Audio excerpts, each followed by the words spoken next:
എടി മമ്മി പെണ്ണെ, ഇന്ന് ബ്രേക്ക്ഫാസ്റ്റിന് എന്താടി? ബ്രേക്ക്ഫാസ്റ്റിന് എന്താണെന്ന് നിനക്ക് അടുക്കളയിൽ പോയി നോക്കിക്കൂടെ? എന്താടി മമ്മി പെണ്ണെ, രാവിലെ തന്നെ നീ ഭയങ്കര ചൂടിലാണല്ലോ. നിനക്ക് രാവിലെ എണീറ്റ് അടുക്കള വന്ന് എന്നെ സഹായിച്ചൂടെടി? നിന്റെ ഈ പ്രായത്തിലുള്ള പെമ്പിള്ളാരൊക്കെ അവരുടെ അമ്മമാരെ എന്തോരം സഹായിക്കുമെന്ന് നിനക്കറിയോ? എടി, അത് ഇന്നലെ എനിക്ക് അസൈൻമെന്റ് കുറെ എഴുതാനുണ്ടായിരുന്നോണ്ടല്ലേ ഞാൻ ഇന്ന് എണീക്കാൻ വൈകിയേ. നീ എന്നെ ഇങ്ങനെ എടി എടിന്ന് വിളിക്കുന്നത് പുറത്തുനിന്ന് ആരെങ്കിലും കേട്ടാ എന്ത് വിചാരിക്കും? അമ്മ എടിന്ന് വിളിക്കുന്ന ഒരു അനുസരണ ഇല്ലാത്ത പെണ്ണാണെന്നല്ലേ നാട്ടുകാർ വിചാരിക്കുന്നത്? അതിന് നാട്ടുകാരുടെ അമ്മയല്ലല്ലോ ഞാൻ എടിന്ന് വിളിക്കുന്നത്, എന്റെ അമ്മയല്ലേ. ഇങ്ങനെ വീട്ടിൽ എടി എടിന്ന് വിളിച്ച് പുറത്തിറങ്ങുമ്പോഴും നീ ഇങ്ങനെ തന്നെ വിളിക്കത്തില്ലേ?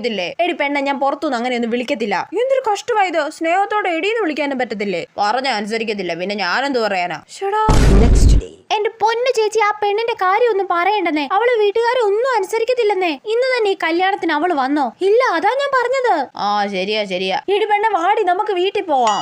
മോളെന്താ എടീന്ന് ചേച്ചി വിളിച്ചേ? ഉയ്യ, അതാണ്ടി ഞാൻ പാട്ട് പാടിയത്. എടി പെണ്ണെ, ഫ്രീക്ക് പെണ്ണെ, എന്നോട് കൂടെ പാടടി പെണ്ണെ. ഓ അങ്ങനെ, ഞാൻ അപ്പോഴേ പറഞ്ഞതാ.